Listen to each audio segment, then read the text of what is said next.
Hello there, cat and mouse fans. Today we are going to be learning how to play cross clues. It's a word association game designed by Gregory Grard and distributed by Blue Orange Games. It's for 2 to 6 players. It plays really, really fast. It's kind of wild and fun.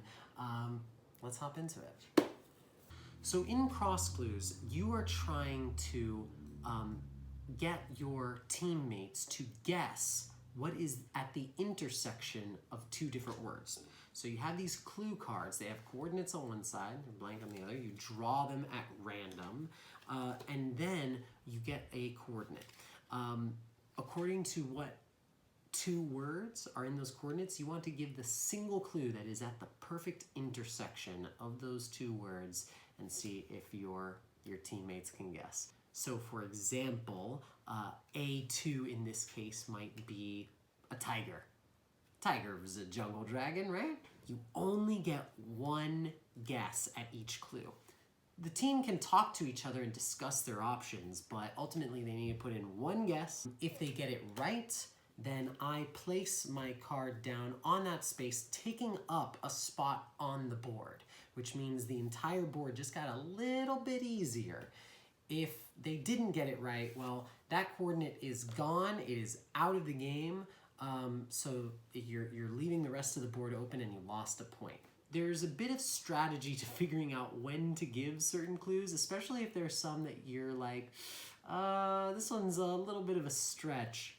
Save it for later. It might be easier after some options are taken off of the board. It plays very, very fast because you have a 5-minute timer here. You can have an easier game if you only set up a 3x3 grid, an intermediate game if you set up a 4x4 grid, or an expert game if you set up a 5x5 grid. And that's about it. That's as easy as it is to start playing, so we're gonna play around right now. I'm gonna shuffle up these cards, I'm gonna deal a new grid, and we'll play 2 or 3 so you can get the hang of it.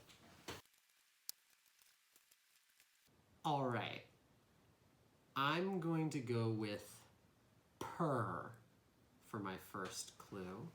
Go ahead and pause the video until you have a guess. Purr. The answer in my head was B3. Cats purr and motorcycles purr. It makes sense to me. It may not make sense to you, but hey, I'm the clue giver. When you're the clue giver on your turn, you can make whatever clues you want. Let's keep playing. I'm gonna go with recess for my next clue. Recess. For me, recess might be the time when you might find a little bit of joy at school, so A4 is the answer there. At least for me. Okay, let's do one more. My word for this one is gonna be avalanche. Avalanche is gonna be my word. It's an avalanche. It's a snow surprise. D1 is the answer. And that's how you play cross clues. It's a super fun game. It's really fast paced and it's very scalable for different difficulty levels. You can, again, make the game easier or harder. You can also increase or decrease the time limit. I personally, I love flipping an actual timer, but I always forget to look at them when they run out. So if you set a timer on your phone or something like that, you can set different amounts of time and make the game a little easier, more challenging for you there.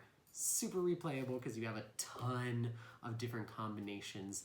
And getting into someone else's head and trying to figure out how they think and how they make the connections they make, it never gets old. Let us know if there are any other games that you want to learn how to play and we can cover them in future installments. Otherwise, be sure to pick up cross clues or any of your other favorite party games, board games, puzzles, brain teasers, all at catandmouse.com. That's cat-n-mouse.com.